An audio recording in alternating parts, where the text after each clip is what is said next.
Oh, hi there, and welcome again to BSF Recovery Team. No, the Jeep's not done yet.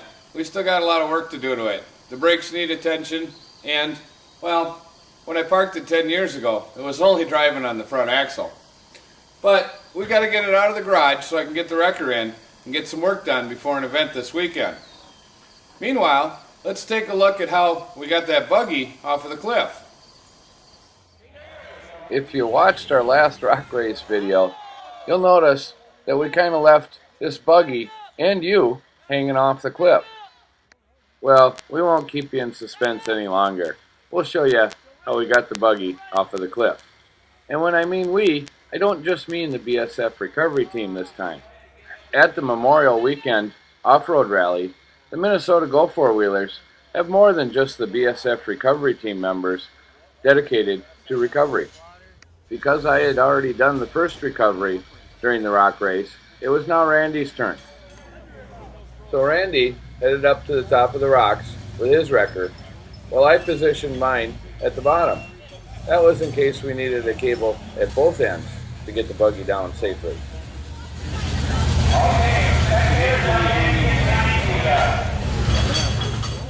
While Randy was making his way to the top of the cliff with his tow truck and moving into position, I headed up there on foot.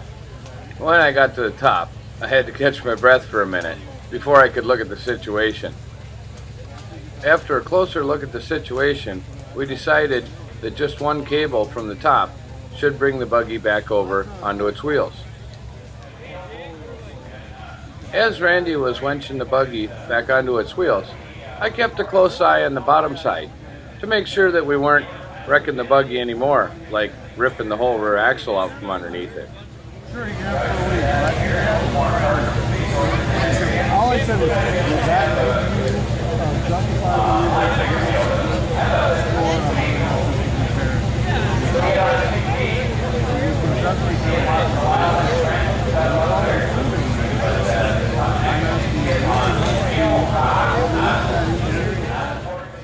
After the buggy had all four wheels on the ground, the situation was assessed again and discussed with the driver.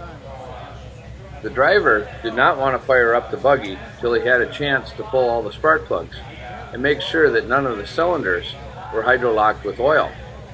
So Randy said that he should be able to winch the buggy up over the top of the cliff. At that point, Randy climbed into his wrecker to reposition it for a better angle to pull the whole buggy up over the cliff.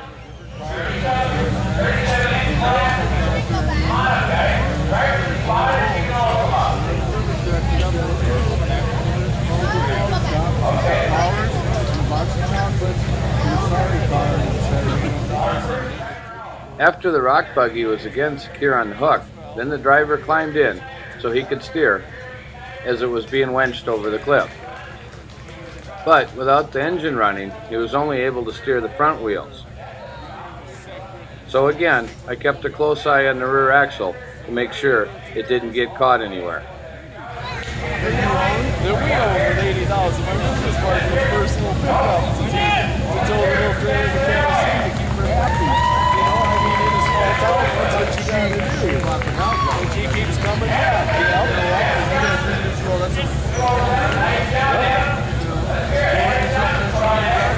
Right, which should have been much better off to do.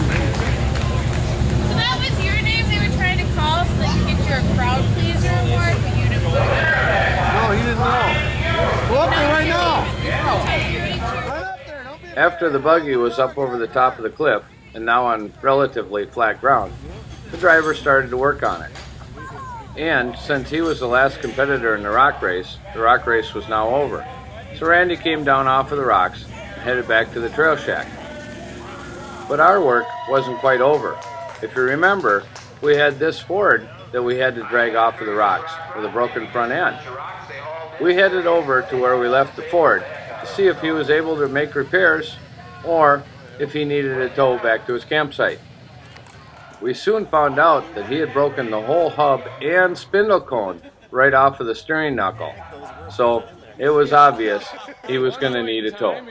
Last time I had this apart, they threaded it. Not anymore. After the crowd thinned out, we turned the wrecker around, backed it up to the front of the Ford, hooked on, and headed to camp with another one on the hook.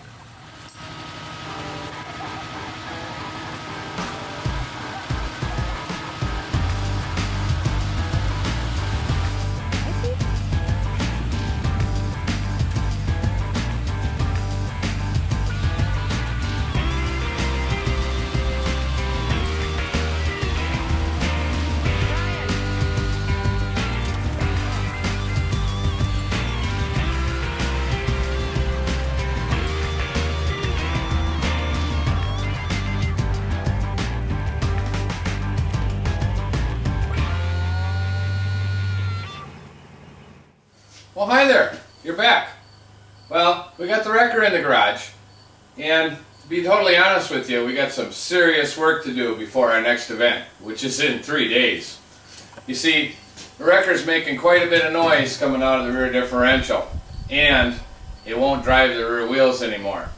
We're going to have to open it up and see what's wrong. So keep watching to see what we did to the wrecker, and maybe we'll see you in the woods.